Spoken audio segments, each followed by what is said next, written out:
we get to spotlight something that is of importance. All right, we play around the creative industry a lot, and sometimes we bring musical artists, sometimes we bring creative artists, if you like, and sometimes we bring movie stars, influencers. We just bring the guys who are getting it right, getting it, and also they can inspire us with their story. And today is one day we focus on the movie industry.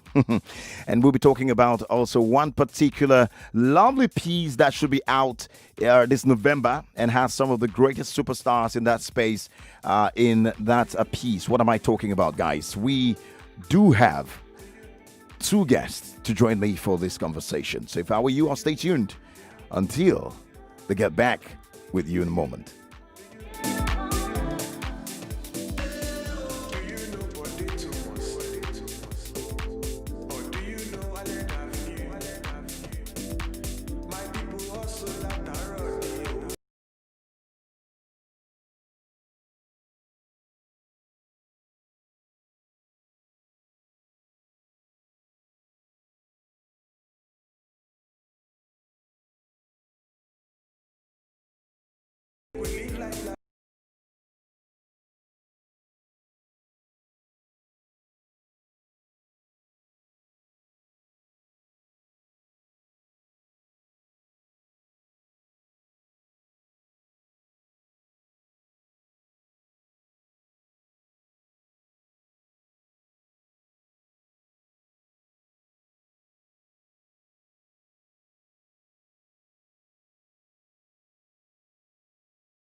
Listening to Nigeria's number one for talk, 99.3 Nigeria Info.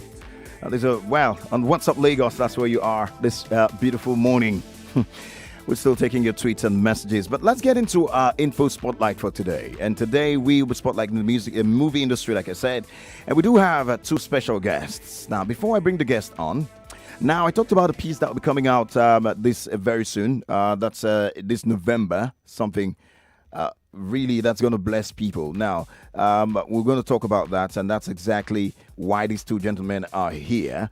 But before we get into there, let me bring them. Who am I talking about? For those who are on social media, you probably have an idea of what who the guests are.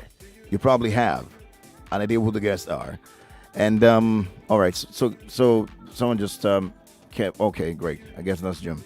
All right, great. So you probably have an idea who the guests are, but for those who do not follow me on social media, or probably you are not on the Nigeria Info FM page on social media, yes, you have to know. I do have first to my right the one they call Oli Eku, and he is one great talent that you should meet.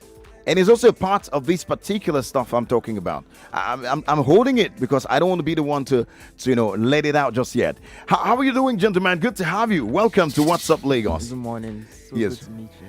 Fantastic. So, man, right here, like you heard the callers, we go crazy. All right? We go crazy. And so going crazy is not because we don't know what's going on. It's just we just choose to, you know what? We're not going to allow any situation weigh us down. So we put it in the screen and we say, "What's up, Lagos?" And then we just excite. Would you like to try that? Oh, the What's Up Lagos. What's that? What's that thing bothering you right now? Nothing is bothering me. I'm good. Wow, that's great. Nothing bothering you at all. Nothing is bothering At me. all. So you're not worried about as they go right now, Nigeria. Baba, easy to say nothing about what Cruise you. control, But if you no got it stress, now, no stress. are you serious?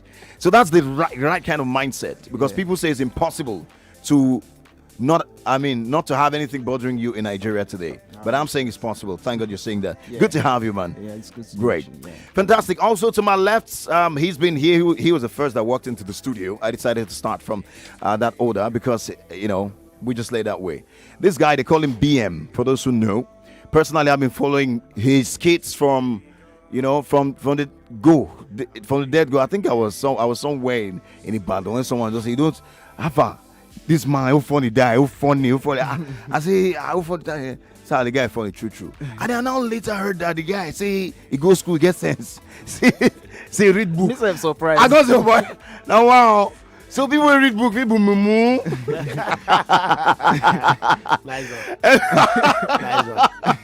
Ladies and gentlemen, we have MC Lively in the building. What's up, Lagos? Did I get it? Yes, you got it. Was the mic on? It was on, very much on. Yes. Yes, so great you did it. Good to have you, gentlemen. Great to be here. Really great to Fantastic. have you guys here. Yeah, of course. We're going to within this conversation the influence of understanding the role of the movie industry in Nigeria. That's what within the conversation. But specifically, we're going to talk about that project that you guys are on together. The reason you were coming here, you're on the show today. All right. But before we even go into there, let me start with you, man. I mean, for the listener who probably just saying, okay, I don't know, what would you like? How would you describe yourself as a creative? As a creative, I'm just me, basically. It's just me being myself. Okay. 100% myself. Just be me. Just being myself, basically. That's just what it is. Let's say someone walks into the studio and say, man, Oli, who are you? What's here now? Starboy, Ima, Luoko, Ashaki, Alamala, AK, OT, so much. So that's just the cruise. It's just me being myself. It's just like, what was that word? Just being you, basically. That's just, All right. Yeah. All right, great. So fantastic to know. MC Lively, no doubts. By the way, congratulations, man. You have held it down for, the most consistent time that I've seen anybody on. And we all have watched the growth. It's not as if, everybody, they believe, person blown, now everybody will say, we did there when it starts. It's always that kind of story, but this is not the kind of story. We all have been following your entertainment, your creativity, to this point and now. So I have to say congratulations to you. Well done, indeed. But how did you come about that particular decision to say, you know what, I'm a lawyer, I've gone to school, and I'll be doing skits for Instagram? That must have been a tough decision to make. Yeah, it was a very tough decision. The end goal was never skits for Instagram. I just wanted to be a comedian. I just wanted to be a better comedian. I've always wanted to be a comedian all my life. Wow. I wasn't sure I was good enough for such a very long time. Wow. But immediately after law school is a 1-year course that we do outside university. Immediately after law school in Bayelsa, I realized that law school was a time I was able to be expressive. So I was very expressive of myself, and I realized I was a bit funny. You are So indeed funny. When it got to the time to serve, I was serving in one place in Ibadan like that. Okay. And Where in just Ibadan? a few months, Nia Akintola, is it Nia Akintola? Akintola is here in Ibadan. Okay. Just a few months into service, what am I saying? Just a few weeks into service, I knew I wasn't going to practice law all my life. I was going to run mad if I did, because it was too boring for me, and I couldn't imagine not taking the risk of trying what I know that I can do. So I just really focused on comedy, and luckily for me there was social media, and that just made the story turn around really. So that character you chose, that MC Lively, the name is MC Lively. Yes. But the character is always angry. It's who I am. Just naturally angry. It really is who I am. So I grew up a very angry boy. A very, very, I used to be very, very temperamental. I learned to control it. I think the only way I controlled it was I turned it into comedy. So almost every time I get angry now, it's basically me just doing a skit. So I channeled my anger into Positive yes. energy. So that's what I did. That's what I did, and I almost don't get angry anymore now. So that's really basically what I did, and it really helped me learn more, grow more, learn a lot more about myself. Indeed, you identified the things you're angry about. The thing in your skits, really, those things are real life experience and issues that Exactly. people go through. Exactly. Indeed. Exactly. Well, guys, there's so many lessons to learn from this gentleman's story, indeed. In case sometimes you need to come up close and personal, have this conversation, hear from them to really know what their story is. Because, see, one way to be a great person is to spend time reading about the stories of the great ones that you have, that are, especially if you have the ones that are living. Check their story. If you see someone making it, don't be quick to say, no, that one, this is he has one uncle somewhere now. Read their story, find out more. I guess that's why you listen to radio like Nigeria Info, because we bring you the information. Anyways, we're going to go into that the project that brought you guys in here, and of course, I cannot wait to have that. You know, I'm anticipatorily looking forward to it, like I was part of it. What was it like being part of the Kujus? For me, it's my first major movie. It's my first film ever, so it was really, really nice. It was overwhelming. It was really, really, really nice for me because that being my first movie, so I had to represent. You know, coming from Ibadan, and this is, it's a big movie now. So when I got to, or when I was on set, and I saw Ronke Odusanya, Bimbo Ademoye, and they said Ole Ekun. Most of my lines were ad libs. I had to ad lib a lot. So Ole Ekun. So when I started acting, and I did the first take, I thought I had arrived. Auntie Biodun, the director of introducing the Kujus, she was not like, she shouted from the other room, Ole Ekun, this is not a skit, this is a movie. That's when I knew I have to sit up, and I did. Just ad libs, and my scene is just like 7 to 10 seconds. I did close to 10, 12 takes. Wow. So it was really challenging for me, but it was really fun at the same time. Yes, indeed. I mean, talk of someone who's starting his full movie career on a set that has great minds, including the superstar influencers like the gentleman sitting by my left right here. BM! I don't regard myself as a superstar. I know, that's all of you. That's everybody we see. I don't think I am. Yet. When I become a superstar, you know. as I am right now, nah. If I say me do skits for me, nah. That How doesn't much make you me a collect? superstar now. Bros. Now on the value of the that one doesn't make me a superstar. But people consider you a superstar. Yes, they do, but I don't.